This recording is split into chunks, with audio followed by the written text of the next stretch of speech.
C'est tout beau. Professeur Morel, bonsoir. Bonsoir. Merci d'être là ce soir. Mais c'est un plaisir. Est-ce que vous auriez la gentillesse de vous présenter en quelques mots, s'il vous plaît? Alors, je suis professeur Philippe Morel, j'ai travaillé longtemps au HUC comme chef de service de la chirurgie viscérale et directeur du département de chirurgie. Et puis, depuis 2 ans, je travaille dans différentes cliniques de Genève et je continue d'opérer. J'ai été aussi le directeur médical de Suisse Transplant. Donc, j'ai aussi travaillé dans le cadre des Jeux des transplantés, des Jeux olympiques des transplantés, de toutes sortes d'activités sportives.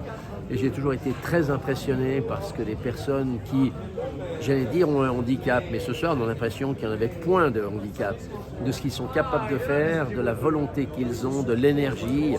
Et tout ceci se transmet, évidemment. Et ce soir, justement, qu'est-ce que vous êtes venu voir au Stade du Bout du Monde? Je suis venu voir d'abord une fraternité entre les différentes personnes qui soutiennent le champion. Ensuite, je suis venu voir une performance physique que je trouve étonnante. J'ai souvent couru sur cette piste et je dois dire la vitesse à laquelle Cisco a couru est simplement impressionnante.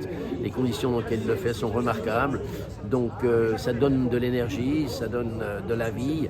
Et puis quand on a des petits soucis, des petits problèmes, on se dit dans le fond, il faut relativiser tout ça et voir avec quelle énergie, quelle volonté une personne comme Cisco peut transformer un handicap en un message magnifique. Du coup, qu'est-ce que Cisco vous inspire?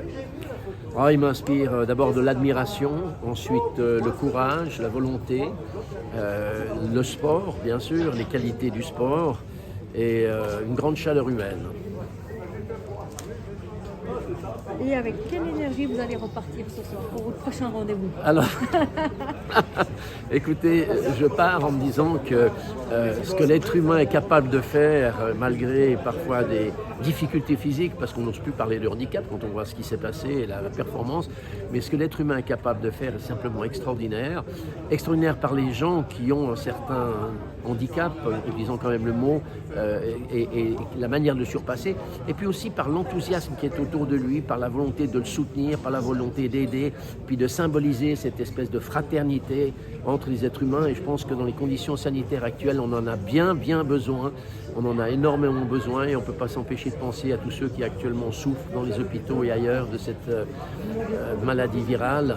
Mais je pars avec beaucoup d'espoir, d'énergie et de chaleur humaine. Parfait. Merci beaucoup, professeur, d'avoir pris le temps pour mes questions. Mais c'est un plaisir. Une excellente fin de soirée. À vous aussi, merci.